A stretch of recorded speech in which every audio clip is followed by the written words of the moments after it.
300 টাকা কেজি কমলা। হ্যাঁ, আর মালটা হলো 250 টাকা কেজি। আর মালটা হচ্ছে 250 টাকা কেজি না? হ্যাঁ। কমলার একেবারে রাজ্যের ভিতর চলে আসছি, মানে যেদিকে তাকাচ্ছে সেদিকে কমলা। না অ্যাকচুয়ালি এটা তো মনে হচ্ছে মালটা, মালটা। কমলার সাইডটা অন্য পাশে। তো আপনাদেরকে কমলাও দেখাবো। এগুলো হচ্ছে মালটা। আসলে বাংলাদেশের মাটিতে এই প্রথম দেখলাম যে এত বড় একটা বাগান কমলা চাষ করা হয়। তো ভিতরে ঘুরে ঘুরে আপনাদেরকে আমি আরো দেখাবো। ছোট ভাই কি পাওয়ার দিচ্ছে এটা? ও, এখানে তো কমলা ভালো উৎপাদন হচ্ছে তাই না?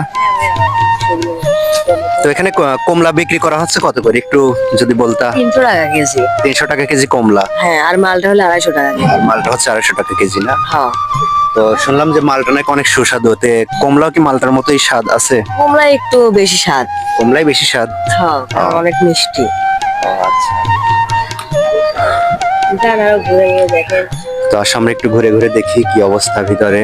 অনেক মানুষ আসছে, মানে এই বাগানটা একেবারে ভাইরাল হয়ে গেছে পাবনাতে, প্লাস পাবনার বাইরে যত কন্টেন্ট ক্রিয়েটররা আছে প্রত্যেক দিনই তারা এখানে আসে। এমনকি সকাল 7টা-8টার পর থেকে যারা চলে আসে এখানে।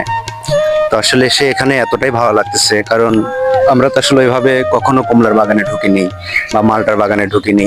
তো মালটার বাগানে এসে খুবই ভালো লাগতেছে। চারিদিকে শুধু মালটা আর মালটা। দেখাও, একটু ঘুরে ঘুরে দেখাও, চারিদিকে শুধু মালটা আর মালটা। মাশাআল্লাহ, অনেক ভালো।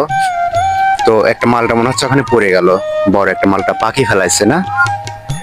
যাক মাশাআল্লাহ, ওই যে ওখানে পড়ছে। অ্যাকচুয়ালি এখানে এসে আমার অনেক ভালো লাগতেছে। আপনারা সবাই ভালো থাকবেন, আল্লাহ হাফেজ।